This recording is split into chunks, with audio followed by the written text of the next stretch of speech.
बिस्मिल्लाहिर्रहमानिर्रहीम। अस्सलामुअलैकुम। मकतब टीवी के देखने और सुनने वालों को दिल की था गहराइयों से खुशामदीद कहते हैं। दोस्तों, हम अक्सर औकात अपने पैरों पर खुद ही कुल्हाड़ी मार रहे होते हैं और हमें पता भी नहीं होता कि हम अपने साथ खुद ही जुल्म कर रहे होते हैं। याद रहे कि हम अपने घरों में बहुत से ऐसे काम कर रहे होते हैं जो कि हमारे घरों से बरकत को ख़त्म करने का सबब बनते होते हैं और हमें उनके बारे में पता भी नहीं होता, बल्कि हम ये शिकवे और शिकायतें करते फिरते हैं कि हमारे घर में बेबरकती है, बेसकूनी है और तंगियों के डेरे हैं। आज की वीडियो में हम आपको इस्लामी तालीमात की रोशनी में 10 ऐसे कामों के बारे में बताने जा रहे हैं कि जो काम हमारे घरों से बरकत को ख़त्म करने वाले हैं।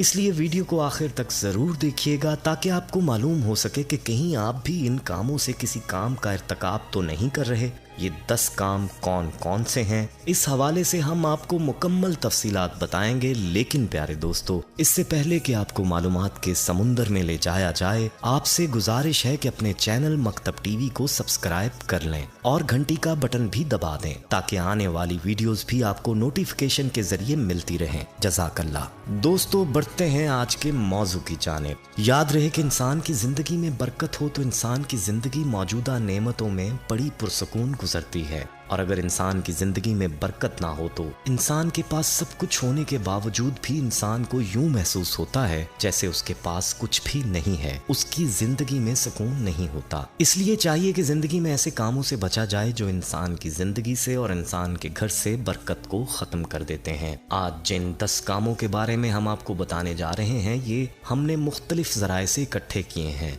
इन्हें गौर से सुने और इन कामों से इज्तनाब करें ताकि इन कामों की वजह से आपका घर बेबरकती से बच सके। आइए आपको इन 10 कामों के बारे में बताते हैं। नंबर 1 है अंधेरे में खाना खाना। याद रहे कि अंधेरे में खाना खाना शैतान का काम है। इंसान को चाहिए कि वो रोशनी में खाना खाए, क्योंकि अंधेरे में खाने में कोई ऐसी चीज गिर सकती है जो कि नुकसान का बायस बन सकती है, और ये न सिर्फ खाने वाले के लिए परेशानी का बायस बन सकती है बल्कि इससे पूरे घर को परेशानी हो सकती है और यूं खाना जाया होने का भी एहतमाल है। याद रहे कि जिस घर में खाना जाया किया जाता है उस घर में परेशानी आती है।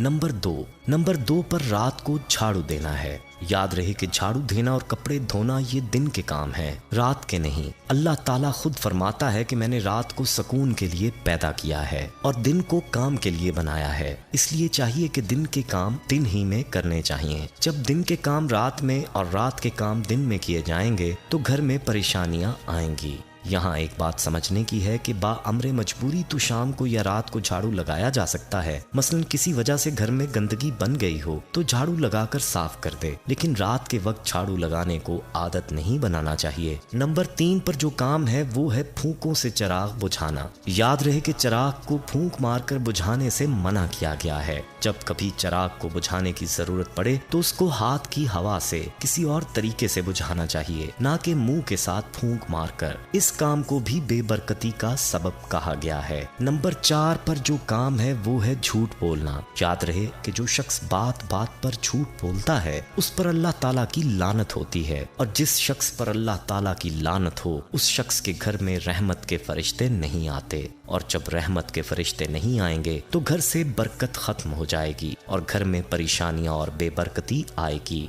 नंबर 5 है कब्रिस्तान में बातें करना और हंसना। याद रहे कि कब्रिस्तान में जाकर दुनिया की बातें नहीं करनी चाहिए, बल्कि कब्रिस्तान में दुआओं का एहतमाम करना चाहिए और कब्र को देखकर इससे इबरत हासिल करनी चाहिए कि एक दिन हमें भी इस दुनिया को छोड़ना है और इसी तरह से कब्र के पेट में जाना है। याद रहे कि कब्रिस्तान में जितनी देर भी रहे तो चाहिए कि कुरान की तलावत करे और जिक्र व अज़कार करे और कब्रिस्तान वालों के लिए इसका इसाले सवाब करे। नंबर 6 पर जो काम है वो है दिलो दिमाग में बुरे ख्यालात रखना। याद रहे कि बुरे ख्यालात का आना इंसान के बस में नहीं है, लेकिन खुद से बुरा सोचना और ऐसे ख्यालात को अपने दिमाग में रखना दुरुस्त नहीं है। ऐसे ख्यालात से इंसान को अपनी जान छुड़ानी चाहिए, और कहा जाता है कि जब भी बुरा ख्याल आए तो ला हौल वला कुव्वत इल्ला बिल्लाह पढ़ना चाहिए। यूं शैतान भाग जाता है और दिलो दिमाग से बुरे ख्यालात भी चले जाते हैं। नंबर 7 है बगैर हाथ धोए खाना खाना। याद रहे कि खाना खाने से पहले हाथ धोने चाहिए। ये हमारे प्यारे आका सल्लल्लाहु अलैहि वसल्लम की प्यारी सुन्नत है और घर में और रिस्क में बरकत का सबब भी है। अगर खाना खाने से पहले हाथ नहीं धोए जाएंगे तो घर में बेबरकती आएगी और हमारे रिज्क से बरकत खत्म हो जाएगी। इसलिए चाहिए कि खाने से पहले और बाद में हाथ धोने का एहतमाम किया जाए। याद रहे कि बगैर हाथ धोए खाना खाने से हाथों का मैल कुचैल और जरासीम भी पेट में चले जाते हैं, जो ना सिर्फ बीमारियों का बायस बनते हैं बल्कि घर के अंदर परेशानियां भी आती हैं। नंबर 8 ये है कि माँ बाप को सताना। याद रहे कि अल्लाह ताला कुरान पाक में फरमाता है कि जब तुम्हारे माँ बाप बुढ़ापे को पहुंच जाएं तो उनके साथ नरमी से बात करो और उन्हें उफ तक भी मत करो, यानी उन्हें जरा बराबर भी परेशान मत करो। उनका अपने ऊपर एहसान याद रखो कि तुम्हारी परवरिश के लिए उन्होंने कैसी कैसी परेशानियां बर्दाश्त की हैं। इसलिए जिस घर में वालिदैन को सताया जाता है, वालिदैन की नाफरमानी की जाती है, तो बरकत उस घर से उठ जाती है। उस घर में बेबरकती और परेशानियां आती हैं। याद रहे कि माँ बाप को जब सताया जाएगा तो माँ बाप के दिल से बद्दुआ निकलेगी, और जब माँ बाप के दिल से बद्दुआ निकल गई तो फिर ऐसा शख्स कभी भी खुशहाल नहीं हो सकता। उसकी जिंदगी में परेशानियां ही परेशानियां होती हैं। याद रहे कि जिस तरह से वालिदैन की दुआओं से इंसान की जिंदगी में बरकतें आती हैं, इसी तरह से उनकी बद्दुआ से बरकतें खत्म भी हो सकती हैं। इसलिए हमेशा अपने वालिदैन की कदर करो। नंबर 9 पर जो काम है वो है घर में मकड़ी का जाला छोड़ना। याद रहे कि जिस घर में मकड़ी के जाले छोड़े जाते हैं और सफाई का ख्याल नहीं रखा जाता तो ऐसे घर में भी बेबरकती होती है। इसलिए चाहिए कि घर से मकड़ी के जालों को साफ किया जाए। नंबर 10 है अल्लाह ताला का शुक्र ना अदा करना, यानी खाना खाने के बाद और अल्लाह ताला की नेमतें इस्तेमाल करने के बाद अल्लाह ताला का शुक्र ना अदा करना, ये भी घर से बरकत को खत्म कर देता है। याद रहे कि अल्लाह ताला कुरान पाक में खुद फरमाता है कि अगर तुम मेरी नेमतों का शुक्र अदा करोगे तो मैं इनमें इजाफा करूंगा, और अगर तुम नाशुक्री करोगे तो अल्लाह का अजाब बड़ा सख्त है।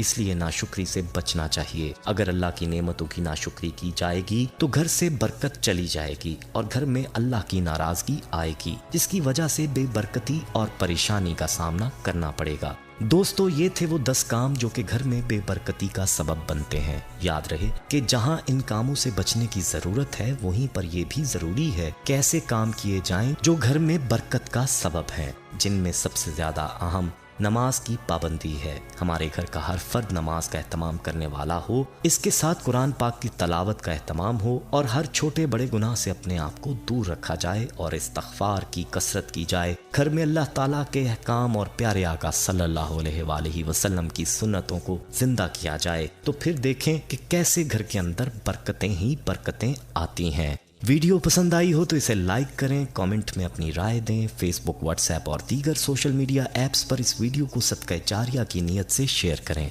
अहबाब, हमारे यहाँ ख़ुसूसी दुआ का एहतमाम भी किया जाता है। इस दुआ में शामिल होने के लिए अपना नाम कमेंट सेक्शन में ज़रूर लिखें। हमें आपके कमेंट का इंतज़ार रहेगा। अल्लाह हाफिज़।